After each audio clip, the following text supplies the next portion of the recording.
Morning, everyone. Thank you for joining us. My name is Arlie Ingalls, the author of a new book, Ingalls on the Prairie, the Jennifer and Ingalls story. That's the story of my parents in their early years. I have with me today my brother, Brad. Brad and I are closest in age. We're a year and 3 days apart. So we shared a lot of time together, both growing up and as adults. We were also supposed to have the next youngest brother, Kurt, with us today, but Kurt has been struggling with his health for the last couple of years, and being able to participate at a given moment might not be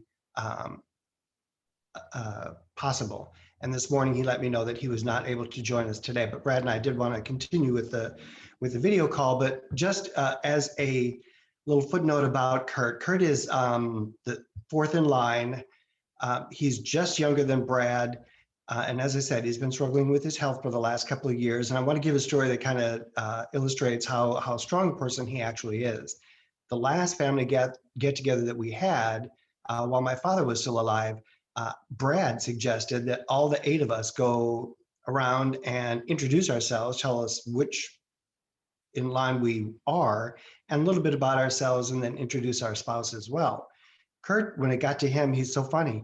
He said, for those of you who don't know, I am the strongest one in the group. And Kurt has this thing about puffing his chest out and sticking his arms out when he does that. So, and he did that and it was cute. And everybody agreed, yes, Kurt, that is you. But these last couple of years have really demonstrated his strength through this health battle that he's currently fighting.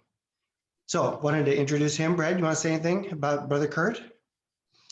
Yep, same thing. I tried to talk to him quite a bit, and he is a trooper, man. He's obviously, but he puffs out his chest and sticks his arms out and stuff. He's talking about physical strength. That's really not where it's coming from. He's got an inner strength that is just amazing. The guy just does not know how to stop.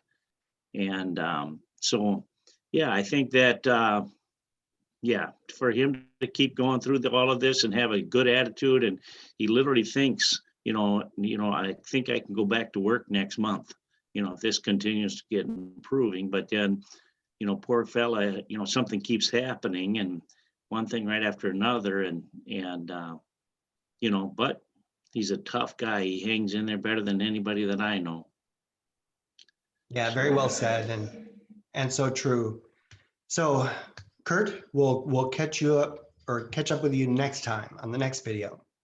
But I'm with Brother Brad. Yeah, so him and I, as I said, are the closest in age, a year and 3 days apart, almost Irish twins. But one of the earliest memories I have of the two of us, it was actually during the time that Sherry was being born, and Brad and I were being pushed from pillar to post. And at this particular time, we were staying with Aunt Joyce. Do you remember that? Out on that farm? Just barely. Yep, I was pretty young, so just barely. Yeah, so him and I were out there, and for whatever reason, people like to dress us as twins, even though I was taller, and Brad and I kind of represent both sides of our family as far as looks. I look like the Patnode side with the darker skin and hair and that kind of look, and Brad looks more like the Ingalls side with the fair skin and light hair, and trying to make us look like twins. In fact, somebody asked Aunt Joyce, were we twins? And I'm looking at that person, I thought, really, seriously? How could you think we're twins? We don't look anything alike except these clothes. Yeah. So that was my first memory of somebody thinking that we were twins, even though, later in our teen years, we were pretty much the same size, but not at that point, we weren't. Yeah, and that's what I would have said is that same thing, is that obviously, if someone has two kids that are about the same age and stuff, I think that's kind of common for them wanting to dress them the same. And but like you said, yeah, as we got a little bit older, our size wasn't, and literally, and Lee will tell you this definitely, we could wear each other's clothes, and since he always had nicer clothes than me, it was usually me wearing his stuff. Well, it's not exactly true. We did share each other's clothes, so it was like we had twice the closet of anybody else in the house. And yeah, we both tend to put style first and comfort second. So we were definitely looking good back in those days. So anyway, we're going to talk a little bit about the book. I know you just finished reading it. So what are your thoughts? Yeah, well, yeah, it took me a little longer than I thought, just because I was working there for a while. When I first get laid off, there's always a ton of stuff going on. Music was super important there for a little while. We had a lot of play dates when the music thing came back on.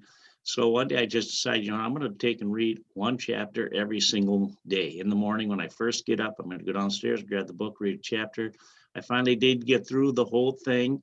And, you did a good job, brother. And I'll tell you, your brain, even if it's not in there, it does not forget stuff. As I was reading that book, I was like taking a trip down memory lane. I mean, all these memories came flooding back in, and it just came back in like it was yesterday. So it was really actually kind of cool to revisit those periods of time and then have my own little offshoots running. Oh, I remember that, remember this, remember that. And yeah, I remember those bikes that we had. They were adult-sized bikes, and we were kids riding them. And so yeah, I mean, just everything came flooding back as each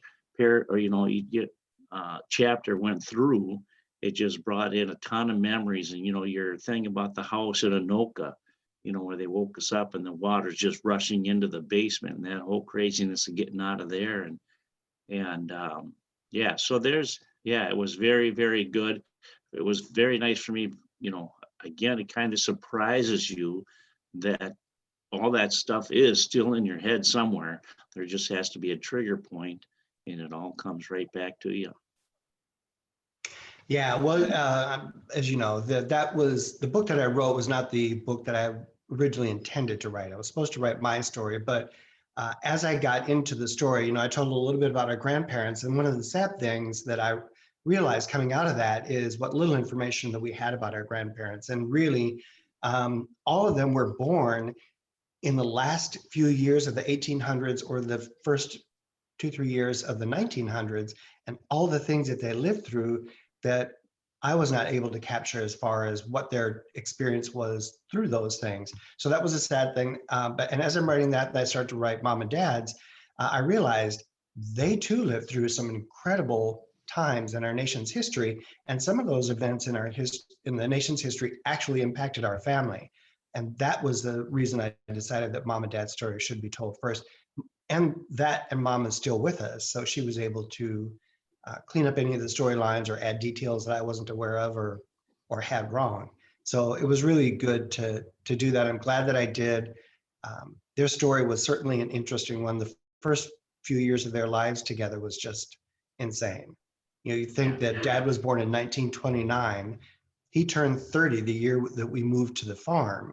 And by that time, he had 8 kids, and look at all that had happened in that time period. And then 3 years later, his kids are starting to leave. Yeah, pretty crazy. Yeah, so yeah, that is amazing. And you would think of that in today's terms. Number one, monies was often referenced in your books. Could you imagine trying to raise 8 kids in today's world? Oh my gosh, that would be so insane. The amount of money you'd have to make that happen, and then live even just the life that we left. Nothing extraordinary, just to live an equal life. I can't even imagine how much money that would take to do that. Yeah, no kidding. And we were kind of seen as the poor kids out there, or in the poor side of the socioeconomic structure. But the reality of it is, dad and mom must have made really good money, because dad said the most stressful time of his entire year was right before school started. He had to buy 16 pair of shoes, 16 different outfits, and none of that stuff was for him or mom. It was all for us kids. Yeah. And so it was very stressful. That was also the month of their wedding anniversary, and then Kurt and Sherry were both born in that month. So August had to have been horrific for them. Yeah, exactly. Yep, yeah. So yeah, as you're reading through some of that stuff, and then the house that we lived in, where let's see, Thomas Willow, maybe Willow, where there's 10 people living in a house with one bathroom. How in the heck did you ever make that work? I mean, that's crazy. Right now, there's 2 of us living in this house with 3 bathrooms, and sometimes I'm thinking, come on, man, get out of the bathroom. That's my turn. So I can't even imagine 10 people in one bathroom. That's, Well, that was that a is farmhouse actually too. insane. Yeah, yeah, Farmhouse only had one bathroom. However, living on a farm, the boys don't necessarily have to go back to the house.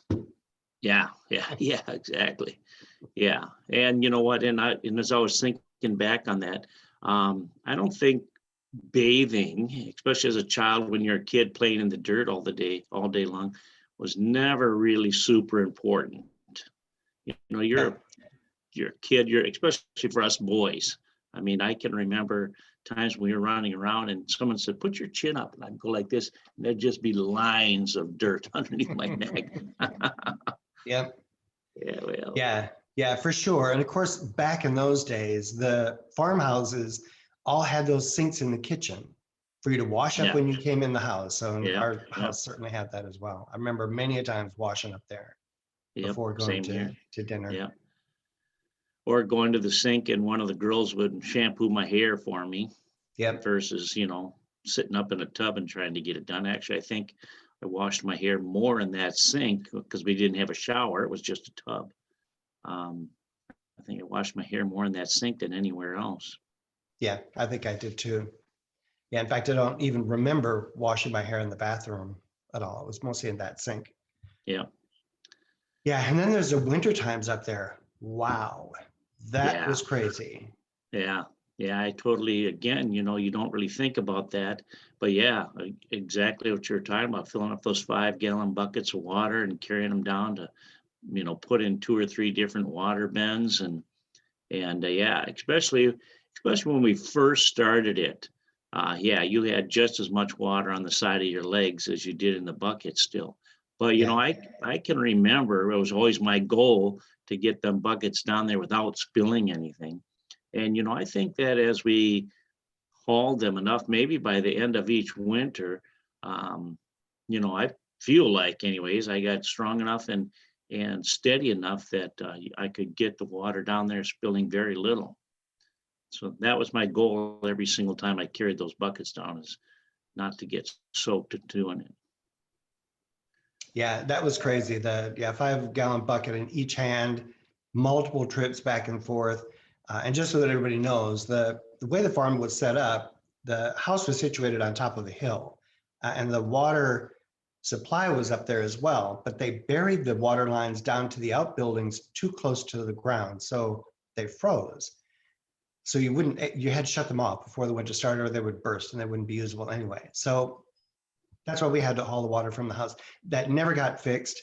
Finally, when the three of us boys, Brad, Kurt, and I left, they put in water troughs for the animals and put heaters in there, electronic heaters, so that it was able to keep the water warm. But that didn't, they had manual labor before then. They didn't need that. So there was no need to Yeah, go to that expense. right. Yeah. Yeah. And actually, all the work that we did in there, a lot of work was done to that place after we left, because Yeah. then Margot and Mike started farming there. And we actually used that barn for what it was for, milking cows, and got the milk powder all set back up to actually host milk again, and a tank and everything. So, yeah, there was a lot of improvements done to that thing that just were never there when we were kids growing up. Yeah. Yeah. In fact, the downstairs of the barn was never used while I lived there. None of Yeah. it. We Yeah. cleaned it out when we first moved in there, and that was it. Never used it again. Well, Yep. except to house the chickens overnight. We did do that. Yeah.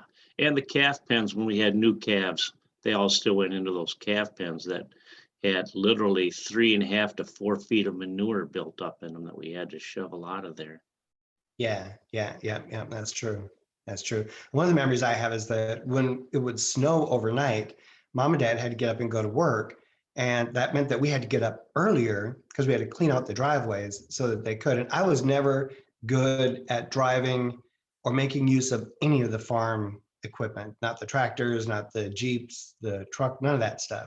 I could drive them, but it was useless trying to get me to do something. But you were able to really do all of that stuff and do it really well. And one of them was that Jeep, that World War II Jeep that we drove. I don't know how you ever got that thing started, but we'd get it started.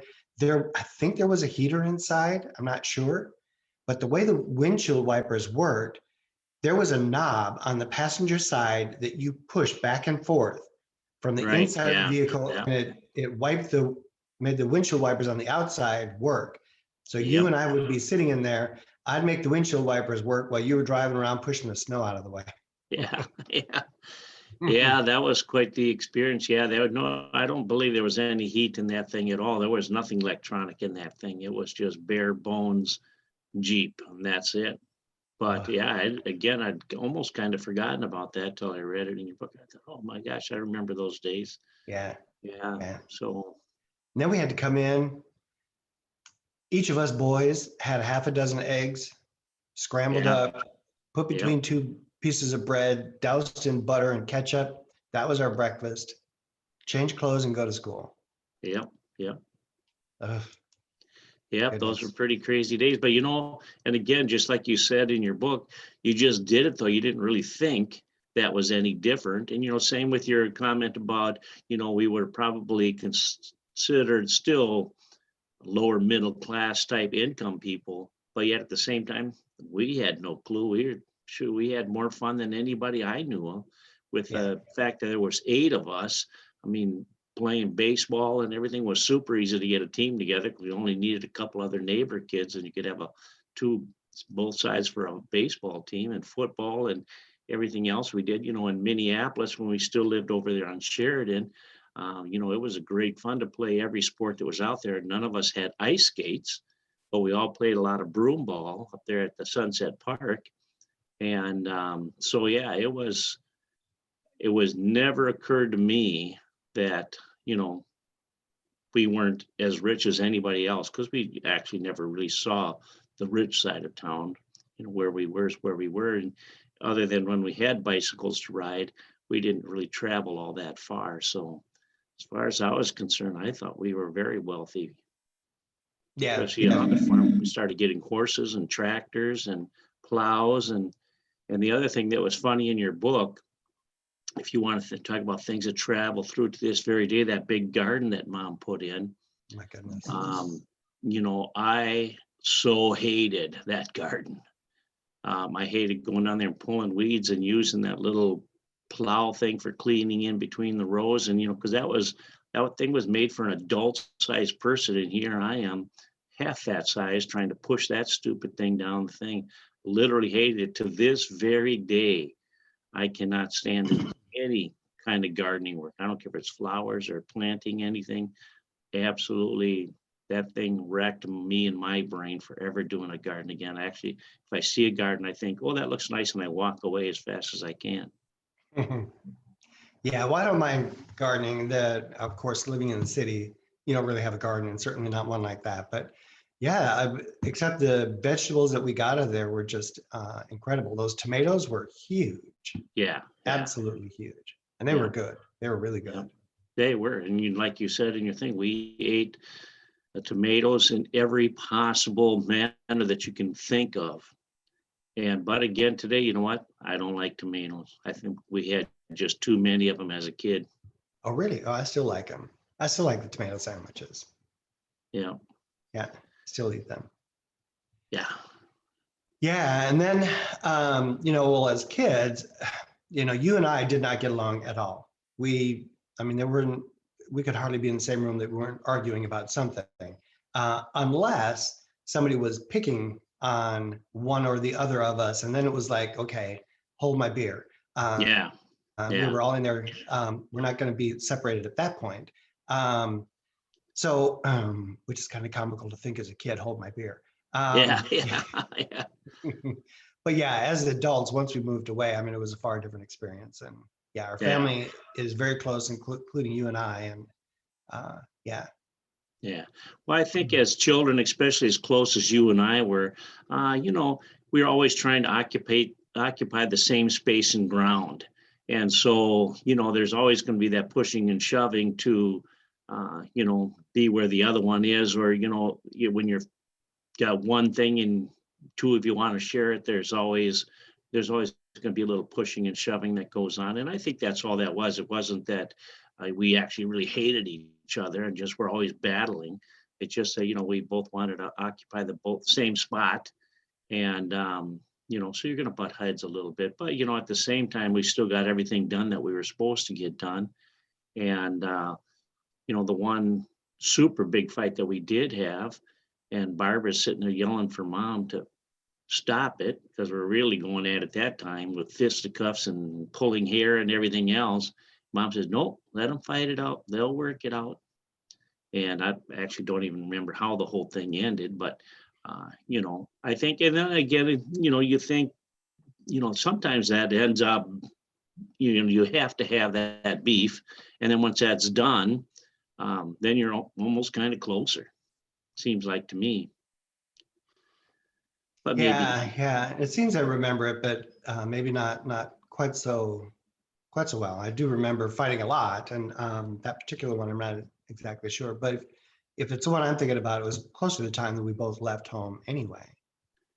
Yeah. So Yeah. Well, it was that time that we just come up from the barn for something. I don't know. We were arguing about something, and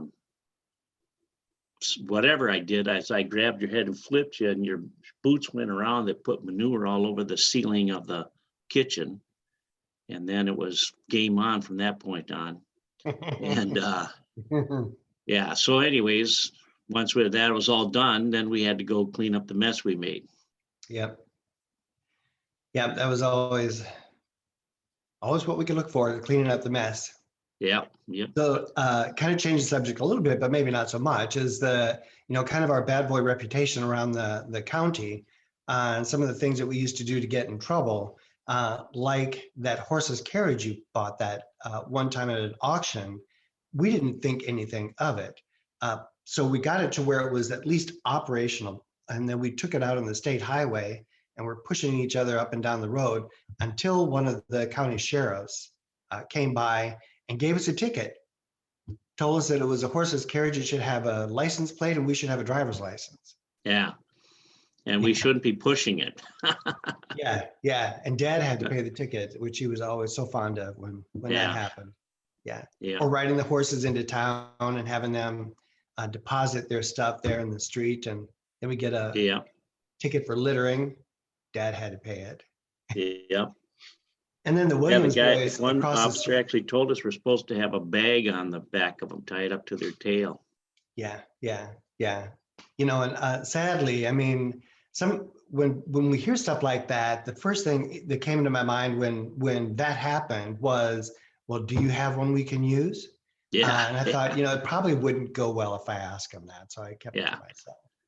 No, there are times when it's better just to hold that back. Keep that as a private thought. And then the Williams boys across the street, they were more like toys than actual people, because they were not tall, and they were a little stubby, and they had that Shetland pony. Remember that? They came over and they wanted to race against our Shetland pony. Was it Macy or the other one? Doesn't matter. But I think Monty was the one that was riding ours, and we're out in that pasture where they had that little hill that came down. They get up to the top of that hill and they're both racing, and their pony just kind of hopped a little bit. It wasn't even a buck. It was just like a little hop. That little kid went flying off it, landed in a thistle bush, jumped up, screaming so loud, they probably heard him in the next county, and then took off running home. He left his horse, everything, ran home. His mother came over screaming at us for picking on his kid. And I'm thinking, your kid's got some growing up to do. If they want to play with the big boys, they got some growing up to do. Yeah.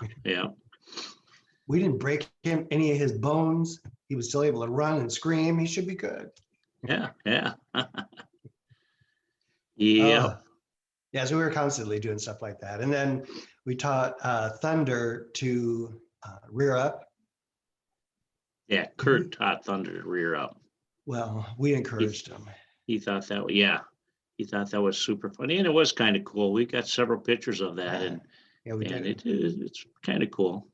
Yeah, the only problem was that was Dad's horse that he wanted to ride in the posse thing. Right. Yeah. So it made Dad a little bit fearful of riding him. Maybe that's the wrong way to put it. Fearful is maybe not, but unsure of him when he rode him. That might be a better way to put it. Yeah. Then Pecos, you couldn't stop him. Yeah. Once he started running, that was it. He was not stopping. Yeah. He was one of my favorite horses to ride just because how fast he was. And he was kind of cool looking. I love that Appaloosa look. But yeah, there was, it became worthless to have a bit in his mouth. Yeah. And so, yeah, the only way you could get that horse to stop was use the hack more and cut off his breath so he couldn't breathe, he can't run. So Yeah. seems a little cruel, but it works and it doesn't really hurt the horse. So yeah, it worked. And he was supposed to be Mom's horse, but it got to where Mom didn't trust him to ride him. Yeah. April, I think, became Mom's horse at some point in time. Yeah, she did. And she was like a Welsh pony. She wasn't full Wasn't size. the full size, but yeah, still, but which was much easier for her to ride, get on and off anyway. So she didn't really need the full size horse. But yeah, I'd kind of forgotten how many horses we had at one point in time. And actually the count went up even after I left. There was, I remember coming home on leave and seeing quite a few horses out there. I don't remember, we might have had like maybe 6 or 7 when I left. We had the white Appaloosa Pokey and Pecos and Candy and Thunder, and I guess I don't even remember all their names, but April, Gypsy. Was it April? Yeah, April. Yep. Gypsy. Then we had Diane's horse was out there. Joan Dorothy had a horse out there. Oh, yep. You're right. Yeah. And we had the 2 Shetland ponies. Yep. Yep, we had quite a few. Then, of course, Candy had a couple of colts. So we had those out there. Yeah, right. Yeah, yep. And then even Mike Blackledge brought a horse out there for a little while. He didn't have it there super long. I think only one summer, and then came and got it and brought it closer to where he lived. Yeah. So very fun. Yeah, it was fun. Yeah. So anyways, and then again, back to your book, that was the nice part about it is just remembering. Then, again, you don't always think about it, but you're right. We lived in a lot of houses, mostly because we just rented. And so every 2 years we were moved.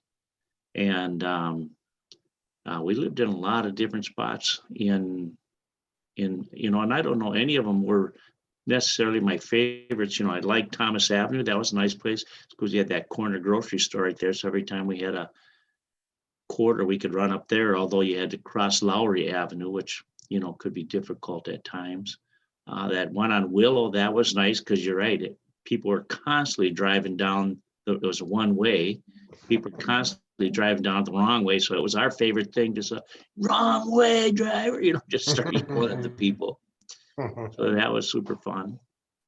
And, Sheridan, obviously, like you said, was just such a pretty street at one time with all those big oak trees and the archway and the colors and everything. Unfortunately, that was a victim of the elm disease and all that had to be taken down and cut out of there. So, so each place had, in the farmer's corner up there where we always played ball and everything. That was a very, and again, you had lots of kids that were all our age, the Sextons, the Bulldogs, the Johnsons. I don't remember the other ones further up the block, but there, there was just a ton of kids that were our age to do any kind of sports or running around that you wanted to do. So each house, was, like I said, it was a very fun book to read. You did a good job. I totally loved it. Just a really, really nice trip down memory lane to get my day started each day, and always started out in a good mood. Well, good. Yeah. No, I'm glad you enjoyed it. And I was certainly hoping that would be the experience of not only our family, but other families as well. And you're right. I tried to make it very, very much like Laura Ingalls Wilder's books in that hers were very house centric, and each one of these chapters are very, well, in fact, the chapter is named after a given house or location. Right. Yeah. Yeah, we did move around quite a bit, and that was part of the takeaway. Even Mom said when she read the book after it was done, she said, looking back, I did not realize that we moved that often, but we did. For us as older kids, the question has come up about the farm. For me, I only lived there 3 years, maybe 4 at the outside. And, but we still call that home. But for us older kids, that was a place that we lived at longer than any other house. And for Candy, that's really the only house she remembers. Yeah, right. Yep, exactly. Yeah, she was still pretty young when we left the Sheridan house. So Yeah. Yeah. And she says she doesn't remember much about that house at all. It was yeah, mostly when we moved out to the farm that she remembers.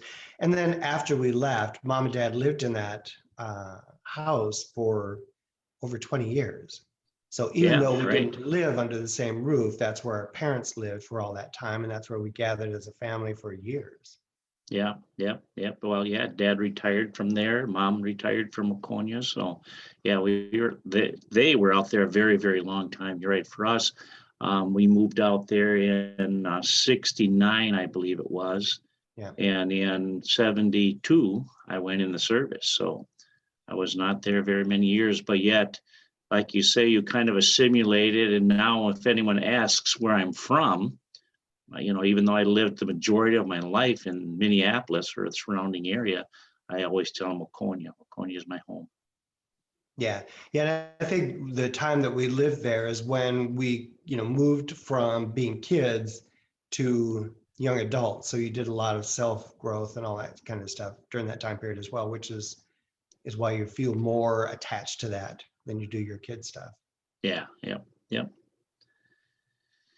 yep. And then, yeah, Cool. again, leading back to the Sheridan thing, and you were talking about our neighbors, the Dewars. You're right, Jim Dewar, actually all the Dewars. I chat with Mikey Dewar, who now lives out by Vegas. I chat with her on Facebook all the time.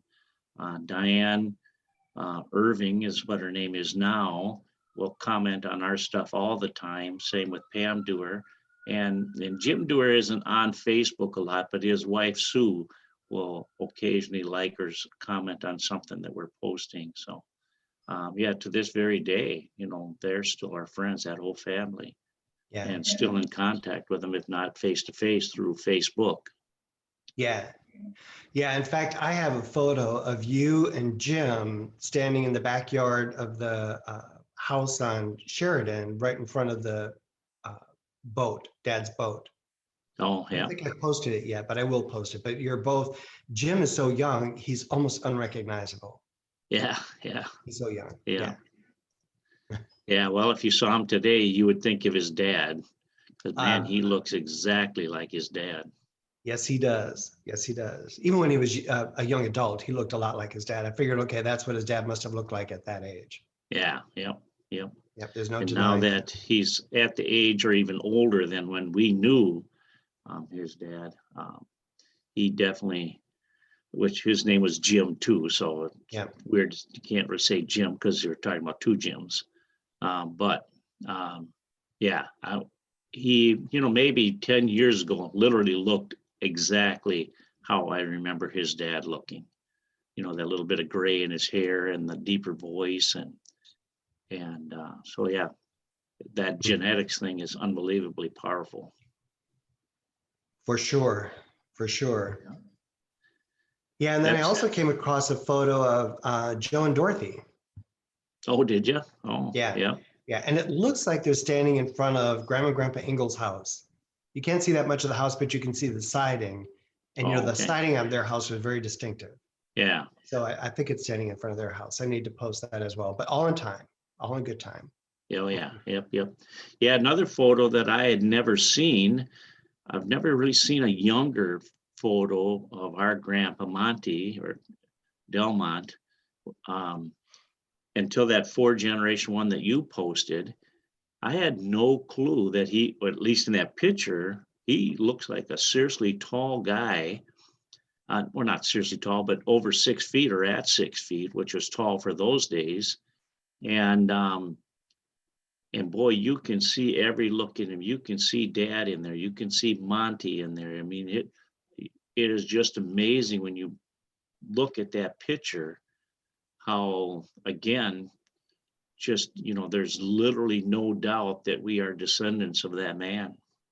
Yeah, yeah, no, absolutely. That was kind of a surprise as well. And of course, he's got a very distinctive look. So there's no question that's who it was when you look at the Yeah. photo. But the other part of that is that was taken before the Depression. And you could see he was kind of a fashionista back Oh then. His yeah, hair's yeah. all He cut was very all dressed stylish up and nice and yeah, yeah, glasses. And I yeah, thought, look at you, yeah. All all styling roaring out there. 20-ish. Yeah, yeah, And then the cars in the background. In fact, the one photo that I posted where it's more square, I cut out the background. I don't know why I did that because the cars that were in the background were so interesting. But I yeah. recently reposted the photo and left the cars in there. So if you look at Instagram, I think it's on Instagram that you can actually see that photo with the whole background. Okay, yeah. Yeah. Ah, well, very cool. Well, anyways, it was a good read. Glad we're doing this. Like I say, just a wonderful, wonderful trip down. Because the nice thing about the way my brain works, I don't remember bad stuff. It only remember the good. And so, yeah, so everything, every fun moment we had is just floods back into my head. Yeah. Yeah. Same here. It was really a interesting journey. The whole thing was an interesting journey. Yeah. Yeah. Very pleased with it. And yeah, thank you. I'm glad you liked it too. Yeah, yeah. So then, as we were talking on Zoom the other day about, this next book you're writing, where you're starting the next one of just your life. So we get off that Zoom call, and Betty says, "So, are you really thinking about doing that?" And I said, "Yeah, I'm gonna figure it out. I'm not gonna let Lee be the only one." I said, "I'll come up with a book." She goes, "Well, how are you gonna tell the story of your life?" I started laughing. I said, "Well, is mine that terrible? Maybe I'll just have to leave some stuff out." I said, "I don't know, but I'm sure it can be told." Yeah, yeah, true.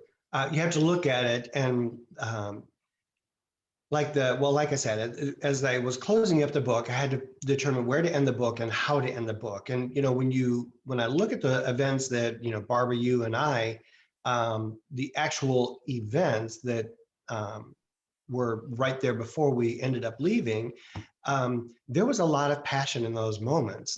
But at the very core of what was going on is the three of us were coming of age. We were no longer willing to or wanting to live within the confines that mom and dad wanted us to within their house. So we had to leave, and that creates an environment where there can be some conflict, and there was, but that wasn't really what that was about. So there was really no reason to try and write about that. There's no sense. There's no sense in it except that we were coming of age. That's what Yeah, makes sense, yeah, and that's why I told it that way. yep. And you know what? As life goes on with 8 children in your family, those stories are still pretty gentle, I'll say, compared to others that we know and who have gone through those same things. They went way, way the opposite way that we did. Ours was, yeah, just a little bit. I've never liked, and I still don't like that mentality. Do what I say, not what I do. And that's exactly the way Dad raised us. He thought he had a good idea in his head, then how to send us into the world. Um, as good, responsible people. And that was to let him think for us, or let him tell us what we should be doing. And obviously, as we started growing older, uh, you know, I had my ideas the way I wanted to wear my hair, and he had a completely different one. So probably, I think of all the conflicts Dad and I had, it was probably mostly off the length of my hair. Yeah, well, that was the same for all of us. Yeah, We're growing up in the days of the Beatles with bangs and longer hair, and Dad yeah, was raised in the crew cut days. right. So yeah, that was a constant struggle. Yep. None of us were happy. Yeah, yeah, exactly. Yep. And so there was one other point I wanted to touch on. Of course, then we went somewhere else and my brain went with it. So I don't know if I'm going to be able to think of it fast enough, but um, it would had something to do with, so Kurt and I were speaking yesterday in between those appointments. And he was taught, we were talking about, things that we've done and stuff like that. And he goes, well, you did a lot without we were talking about memory and trigger points and stuff like that. And he says, well, you did a lot of stuff without trigger points. I thought, no, actually there always was. I said, when Lee and I turned 35 and he turned 36. He said something to me that, these will be our best days, blah, blah, blah. And I thought to myself at that point that, no, they don't have to be. And that triggered 7 years worth of biathlons and triathlons. And then another time you were talking about you were rollerblading, but then that gave me another trigger. I thought, well, I'm going to get some rollerblades and rollerblade too. So whenever we're around, we can rollerblade together, which we did do several different times. Yeah. Talking about riding a bicycle, and that's kind of what's led into the duathlons. So I thought, well, shoot, I can do that too. And I said, so really, a lot of the stuff that I did were trigger points on stuff you were doing. And I thought, well, I would like to do the same thing.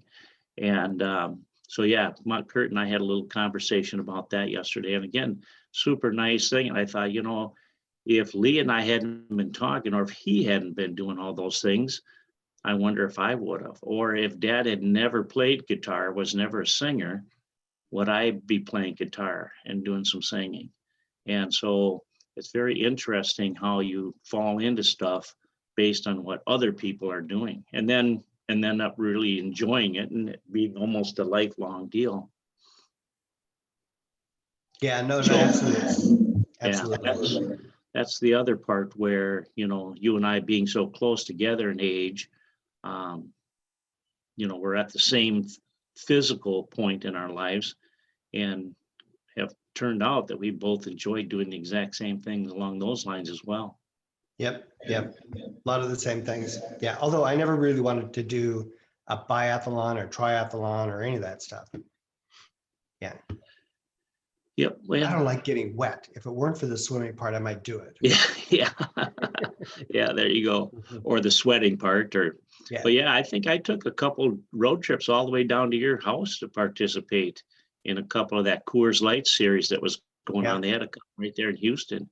Drove down a couple different times to participate in those. So that was super fun. Yep. Just another excuse to get together. Yep, for sure. Yep, those were fun days. Yeah, yep, absolutely. So, but I think that's all I got. That's all that's in the head anyways. Yeah, well, we can wrap this up then. And next time, hopefully we can have Kurt, and what we should do is reach out to Monty as well, because then, the three of us were close enough in age that we could do a lot of the same things. Unfortunately, we were doing those things to Monty. So yeah, he should really be participate and add his thing. I go back to Monty was like a toy. As long as we didn't break anything and he survived, we were all good. Everything was fair game. So yeah. So I'll try to get that set up as well for the next one. All right. Yeah. Actually, I was going to call him to see while I was just getting ready to put my headphones on so I could talk to him while I was carrying in stuff from the garage to see. But I'm guessing he would probably he has whatever reason, his reception is very sporadic. Yeah. And so if he finds a good spot, he has to literally stand in that one spot. So, I'm going to tell him then just plan it and go somewhere else, go out to a restaurant or go somewhere, sit in your car where you do coffee shop. Yeah. Anyway. And do the thing, it's not that big of a deal. It's 20 minutes, 30 minutes out of your day. You'd probably enjoy it. Yep. Or get him when he's up at Candy's and then all of us can be on there. Yeah. There you go. Yeah. Okay. Well, you have a good afternoon. Tell Betty hi. Yep, I will do that. Same with you. Tell Brett we said hey, and we'll be seeing you guys in just a few weeks. Yeah. Looking forward to it. All right. Okay. Talk to you later, brother. Love you. Love you too. All righty. Bye. Bye-bye. I can figure out how to shut